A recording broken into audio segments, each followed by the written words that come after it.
समोर जे आलेले टेबल आहे काल ते तहसीलदारांच्या कार्यालयामध्ये श्रीरामपूरमध्ये पहिला इतिहास केला त्यांनी. तहसीलदाराची सगळी शूटिंग केली काल त्यांनी आणि हे तुमच्यापैकी कोणालाच शक्य नाही आणि कधी शक्य नाही. त्या फक्त मला फॉलो करत होत्या, सारख्या रडायच्या आणि 2 महिन्याचं आमचं फोनमधलं जे काही बोलणं झालं त्याच्यानंतर आम्ही संभाजीनगरला भेटलो. त्या दिवशी त्या दिवसभर माझ्यासोबत राहिल्या. मी दिवसभर काय काय करतो ते सगळं त्यांनी बघितलं आणि मग त्यांना वाटलं श्रीरामपूरमध्ये सरांना बोलवावं. मग मी श्रीरामपूरमध्ये पोहोचलो. तिथे दिवसभर आम्ही काम केलं सोबत आणि त्या जबरदस्त काम करायला लागलेले आहेत आता. तर त्याचा रिवॉर्ड म्हणून मी खरं त्यांना भेटायला आलो. आज माझा कुठलाही दौरा नव्हता. रात्री बोलणं झालं कारण आहे ना,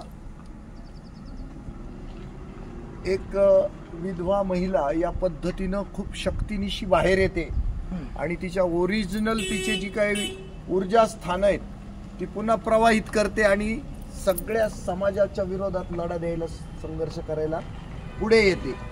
तर तिचं कौतुक मी नाही करणार तर कोण करणार? आता टाळ्या झाल्या पाहिजे सर, टाळ्या झाल्या पाहिजे. कोणी नाही करणार कारण मर्दासारखे मर्द लुख्यासारखे, छक्क्यासारखे, हिजड्यासारखे जगून राहिले आणि महिला मात्र मर्दासारखी जगायला शिकते.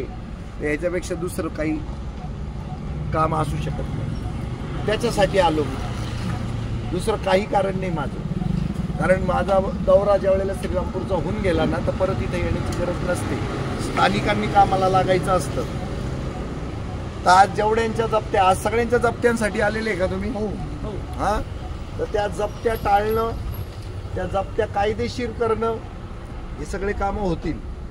पण तुम्ही म्हणाल आम्हाला वाढूनही द्या, आम्हाला कालवूनही द्या, आम्हाला भरून द्या, काही जमणार नाही. अशा वृत्तीच्या माणसाने आमच्या सोबत राहायचं नाही. आमचा त्यांचा कोणता कवडीचा संबंध नाही. आम्हाला 150 कोटी जनता पडलेली आणि ज्या पारंपरिक नगरच्या राजकारणात तुम्ही वाढताय ना, ते राजकारण एका बाजूला आहे आणि आम्ही एका बाजूला आहे. बरं, इतका जमीन आसमानचा फरक आहे.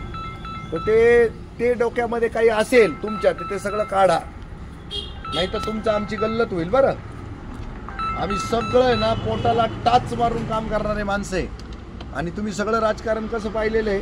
तुम्ही त्यांच्याकडे पैसे मागता आणि तेही तुम्हाला देता. इथं आम्ही पैसे मागत नाही, देत नाही, काहीच संबंध नाही पैशांचा. फक्त माणसं जगले पाहिजे एवढाच उद्देश आहे आमचा. पण ती माणसं शहाणी पण झाली पाहिजे. नुसतेच वाचवायचे आणि ते पुन्हा येड्यागत हिंडतच राहतील बाजारामध्ये, समाजामध्ये. काय उपयोग त्यांचा? आज जर ते जे आम्हाला ठावे ते सकळाशी सांगावे आणि ज्ञानी करून सोडावे सकळ जन. तुम्हाला ज्ञानी बनलं पाहिजे, नाही तर तुम्ही आमच्याकडून काहीच शिकणार नाही. जसं यांना मी ना शिकवलं नाही, शिकल्या स्वतःहून पुढे चालल्या आहे आणि आता त्या तोफेच्या तोंडी आहे. पूर्ण सगळीकडे त्यांच्यावर आता वॉच आहे सगळ्यांचा. तर त्यांनी ते स्वीकारलंय. तसं तुम्ही स्वीकारलं पाहिजे तर आपल्या या चळवळीला कुठंतरी किंमत आहे. आणि तुमच्याकडं लुटण्याची जी पद्धत आहे ती बाबा आमच्या नाशिकपेक्षा खूप भयानक आहे. बरं का, खूप भयानक आहे. आमच्याकडे 2 लाख रुपये वसुली असेल ना तर 2 लाखाच्याच वस्तू घेतात किंवा 2 लाखाचाच प्रोजेक्ट होतं. इथं तुमच्याकडं कोणत्याच पतसंस्थेमध्ये दप्तरच नाही, सगळं दप्तर खोटं आहे. तुमच्याकडे इथले सगळे ज्या फायनान्स कंपन्या आहे सगळा खोटा नाटा कारभार करतात. काल तर ते माणसं बोगस आले होते जप्तीला, ते पकडले त्यांनी. आमच्याकडे डेअरिंगच करत नाही, बोगस माणूस यायची कोणी. तुमच्याकडे बोगस माणसं पण येतात, डायरेक्ट जप्तीला येतात. म्हणजे काय आणि कशामुळे येतात माहिती का? तुम्ही तेवढे ताटम राहिले नाही. तुम्हाला सगळ्या नेत्यांनी, या सगळ्या प्रशासनाने असं टेकन फॉर ग्रांटेड, म्हणजे आद्य वृत्तात धरूनच घेतलंय. मुकी बिचारी कुणीही हाका, अशी मेंढर बनू नका. तुम्हाला ते कुणी मुकी बिचारी कुणी हाका असं ठरवून टाकलं यांनी. की आता समजा जिल्हाधिकाऱ्यांनी नसतील ना हाकायला तर ते तलाट्याला सांगते जरा एवढे माणसं वळून आण रे, तर ते लगेच म्हणतात हा सगळं वळून आणता येते. असं नाही व्हायला पाहिजे ना. तसं तुमच्या बाबतीत जास्त होतंय. मी नगरचा आहे, माझ्यामध्ये का बरं हे मला नगरचं पाणी आहे. माझा जन्म नगरचा आहे, म्हणजे श्रीरामपूरचा जन्म आहे माझा. मला 10वी पर्यंतचं शिक्षण नगर जिल्ह्यातलं आहे माझं. 11वी पण श्रीरामपूरला केली. तर ते नगरी पाणी वेगळं असतं, पण ते नंतर का बरं लाचार होतं मला कळत नाही. आम्ही काही लाचार होत नाही कधी. तर तुमच्यामध्ये ते इन्स्टिंक्ट पहिल्यापासून असलं पाहिजे. तुम्ही ते लढलं पाहिजे, लोकांना नडलं पाहिजे, प्रश्न विचारले पाहिजे. हे बघा तुम्हाला सांगतो, फार मर्दुमकी गाजवायची गरज नाही पडत, फक्त प्रश्न विचारा. हे असं का झालं बा? आणि तुम्ही आम्हाला लाचार समजता का? आम्ही विचारायचं नाही का? आम्ही व्यवहारात आहे तुमच्या बरोबर.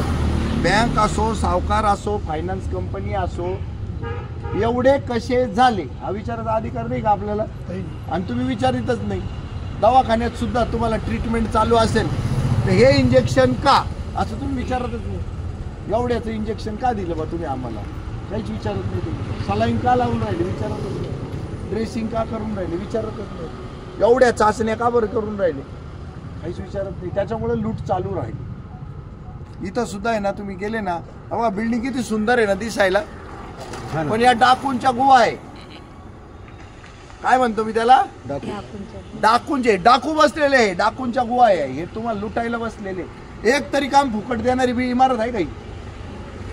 खायलाच घालायला लागतं ना, म्हणून त्या डाकूंच्या गुहा आहे.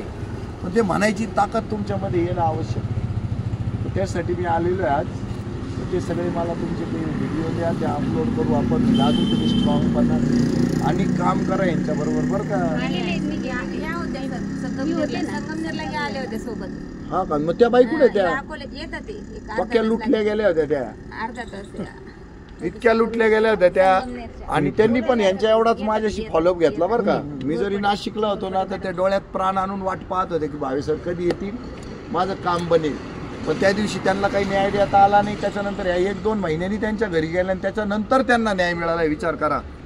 म्हणजे लुटणारा माणूस पण कसा आहे तुमचा इथला आजगरा टाईप. गिळून घेतो आधीच, नंतर बसतो मग पचवत. पहिल्यांदा गिळून घेतात. त्या बाईला गिळून घेतलेलं होतं त्यांनी. सर कुठं आलोय आपण? आता आपण आलेलो आहे जिल्हाधिकारी तथा जिल्हा दंडाधिकारी कार्यालय अहिल्यानगरला पोहोचलेलो आहे आपण. आणि इथे आपल्या अहिल्यानगरच्या अध्यक्षा शीतल गोरे मॅडम भेटलेले आहेत आपल्याला. आणि त्यांच्या माध्यमातून आता हे एवढ्या सगळ्या लोकांना त्यांना वाटतंय बा न्याय मिळू शकेल, त्यासाठी एक धडक देण्यासाठी आपण पोहोचलेलो आहोत. कसला विषय यांचा? आता वेगळे वेगळे विषय असतील. सगळ्यांशी बोलू आपण, कुठंतरी बसू एका ठिकाणी, सगळ्यांना जाणून घेऊ आपण आणि मग लाईन ऑफ ॲक्शन ठरेल. काही अडचणीचं नाही. रॉकेट सायन्स नाही याच्यात. घरोघरी मातीच्या चुली. फक्त यांना जरा जास्त लुटलेलं आहे, आपल्याकडे जरा कमी लुटलेलं आहे. पण लूट हा शब्द काही थांबत नाही. स्थान परत्वे, परिस्थितीनुरूप लुटीच्या व्याख्या, लुटीच्या रकमा, लुटीचा वेग हा फक्त बदलतो, पण लूट कायम आहे. आलं लक्षात? त्याच्यामुळे आपण थोडंसं त्याचं सगळं स्पीड वगैरे जाणून घेऊ आणि यांना त्याच्यातनं सोडवू. काही अडचण नाही आपल्याला. ठीक आहे.